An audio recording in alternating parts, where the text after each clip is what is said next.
अवैध ही सही, लेकिन निर्माण कार्य किया जाना अब प्रचलन में शामिल हो गया है।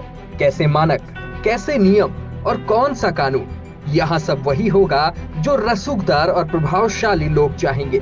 शासन, प्रशासन सभी मूक दर्शक बने रहते हैं जब पूंजी अपना जलवा दिखाती है। यकीन ना हो तो गोलापार में वर्ग 4 की भूमि पर लगी अंसारी फर्नीचर्स की फैक्ट्री को ही देख लीजिए। सरकारी दखलंदाजी के बाद भी यह फैक्ट्री अपने अवैध होने का ऐलान करती नजर आ रही है।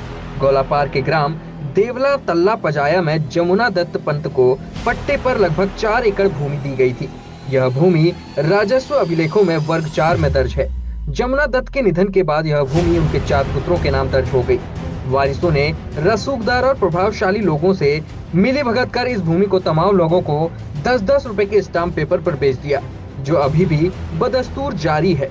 वर्तमान में इस सरकारी जमीन में बड़े भूभाग पर शहर के प्रतिष्ठित माने जाने वाले अंसारी फर्नीचर्स की मैट्रेस फैक्ट्री, जो कि मैसर्स स्लीपीजी प्रोडक्ट नाम से चल रही है। इसी तरह इस भूमि पर कई और बड़े व्यावसायिक निर्माण हो चुके हैं। इस मामले में क्षेत्र के एक सामाजिक कार्यकर्ता राम सिंह नौला की शिकायत के बाद डीएम ने जांच कराई तो इस खेल का पर्दाफाश हुआ।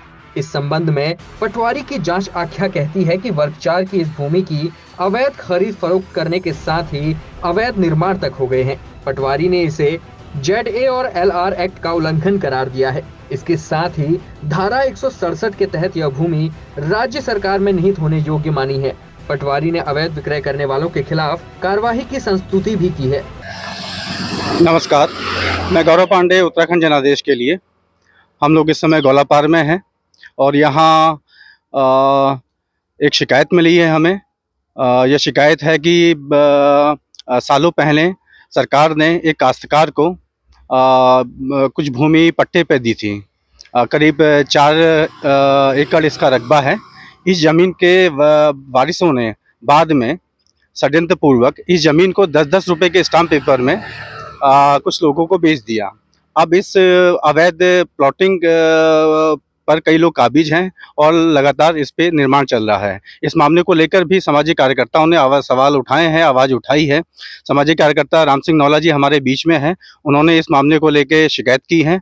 हम उनसे जानेंगे कि पूरा मामला क्या है और उन्होंने किस स्तर पे इस मामले की शिकायत की है। मैंने जो है 1/2/2020 को जिलाधिकारी महोदय को जनहित में प्रार्थना पत्र दिया था अवैध कॉलोनी गठित करने के संबंध में, क्योंकि ये जो इस संबंध में मैं बात कर रहा हूँ, ये जमुना दत्त जी को जो है सरकार द्वारा अलॉटमेंट किया गया था और उनकी मृत्यु के पश्चात उनके वारिसों के नाम वर्ग 4 में दर्ज हो गया। दर्ज होने के पश्चात उनके वारिसों ने इस भूमि को अन्य किसी दीगर व्यक्ति को बेच दिया और उसके द्वारा 10-10 रुपये के स्टाम्प में विक्रय किया जा रहा है। इसकी शिकायत मैंने जो है जिलाधिकारी महोदय को की थी। उसके पश्चात जांच हुई। जांच के पश्चात लेखपाल द्वारा इसमें जो है जांच रिपोर्ट सरकार के हित में जो है लगाई थी। लेकिन उसके पश्चात भी जो है मेरे बार उप जिलाधिकारी महोदय, तहसीलदार महोदय और जिलाधिकारी महोदय से प्रश्न करने के पश्चात भी मुझे बार यही सूचना रिपीट होती है कि हमने ये कार्रवाई कर दी है, जबकि कॉलोनियाँ जो हैं, मकान जो है, इसमें आए दिन जो है चरम सीमा पर निर्माण हो रहा है और लगभग 4 एकड़ ज़मीन ये है। और मेरा ये कहना है कि सरकार से कि भाई सरकार जो है इसका अध्ययन करे और किसी सरकारी जो है प्रयोग में इसको लाया जाए और अवैध निर्माण को रोका जाए। ये मेरा जो है निवेदन है सरकार से। इस मामले को लेकर एक क्षेत्र के एक सामाजिक कार्यकर्ता ने जिलाधिकारी को शिकायत की थी। इस शिकायत पर जिलाधिकारी ने अधीनस्थों को जांच के निर्देश दिए थे। इस मामले को लेकर हम जब तहसीलदार हल्द्वानी के पास उनका पक्ष जानने आए तो उन्होंने मामला संज्ञान में न होने की जानकारी कहकर कुछ भी कहने से इनकार कर दिया।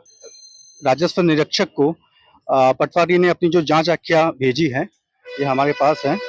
इसमें उन्होंने साफ लिखा है कि यह भूमि श्रेणी 4 में दर्ज अभिलेख है, जो कि शासकीय भूमि है, जिसका किसी भी व्यक्ति को विक्रय करने अथवा पट्टे पर देने का कोई अधिकार नहीं है। आगे वो लिखते हैं, उक्त खातेदारों द्वारा किया गया यह अंतरण अवैध है और ZA एक्ट और LR एक्ट के प्रावधानों का उल्लंघन है। उन्होंने आगे अपनी आख्या में कहा है कि इस भूमि पर धारा 166 और 167 के प्रावधान लागू होंगे, जिस कारण यह भूमि धारा 167 के तहत राज्य सरकार में निहित होने योग्य है। उन्होंने आगे अपनी इस आख्या में लिखा है कि उक्त भूमि को राज्य सरकार में निहित किया जाना जरूरी है और इसके साथ ही अवैध विक्रय करने वाले लोगों के खिलाफ कार्रवाई भी होनी चाहिए। लेकिन अभी तक काफी समय बीत जाने के बावजूद भी अभी तक इस संवेदनशील मामले में राजस्व विभाग ने कोई कार्रवाई नहीं की। मैं गौरव पांडे, उत्तराखंड जनादेश के लिए, कैमरामैन पूजा के साथ। पश्चिमी वन प्रभाग